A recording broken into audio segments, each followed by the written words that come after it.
Pria ini hanya melihat tangan seorang gadis dan langsung menyadari bahwa jarinya patah. Dia segera mengambil es krim milik seorang anak laki-laki, memakannya dalam beberapa gigitan, lalu menggunakan stik es krim itu pada jari gadis itu dan mengikatnya dengan ikat rambut untuk membuat bidai sederhana.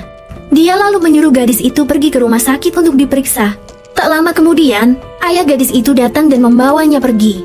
Kemudian, gadis itu dan ayahnya pergi ke rumah sakit. Dokter yang memeriksanya sangat terkesan dengan bidai di jarinya, dan mengatakan bahwa tanpa bidai itu, jarinya mungkin tidak dapat diselamatkan. Dokter kemudian memerintahkan CT scan. Namun, tepat sebelum pemeriksaan, gadis itu mendengar suara yang dikenalnya. Itu adalah suara pria yang pernah menolongnya sebelumnya. Saat hendak mengucapkan terima kasih, ayah gadis itu tiba-tiba batu parah. Pria itu menyadari ada sesuatu yang salah, jadi dia meletakkan tangannya di dada ayah gadis itu untuk memeriksa, tetapi ayah gadis itu menolaknya dan mengatakan bahwa dia baik-baik saja.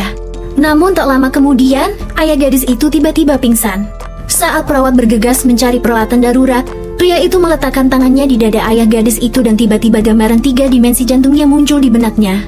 Dia menyadari bahwa ayah gadis itu mengalami serangan jantung. Namun, perawat hanya datang dengan masker oksigen. Pria itu bersikeras memeriksa jantungnya, dan ketika dokter memeriksanya, mereka menyadari bahwa tidak ada detak jantung. Pria itu segera melakukan resusitasi jantung, dan berkat bantuannya, detak jantung ayah gadis itu kembali normal. Namun, ayah gadis itu membutuhkan operasi segera, dan tidak ada dokter bedah yang tersedia pada saat itu. Para perawat khawatir, jika tidak segera dilakukan, nyawanya tidak akan terselamatkan. Mendengar hal itu, gadis itu tahu bahwa hanya pria itu yang bisa menyelamatkan ayahnya.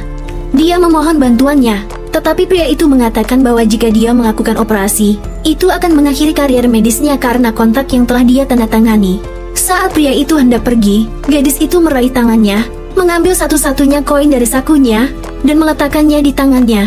Melihat air mata mengalir di wajah gadis itu, pria itu memutuskan bahwa apapun risikonya, dia akan melakukan apa saja untuk menyelamatkan ayah gadis itu.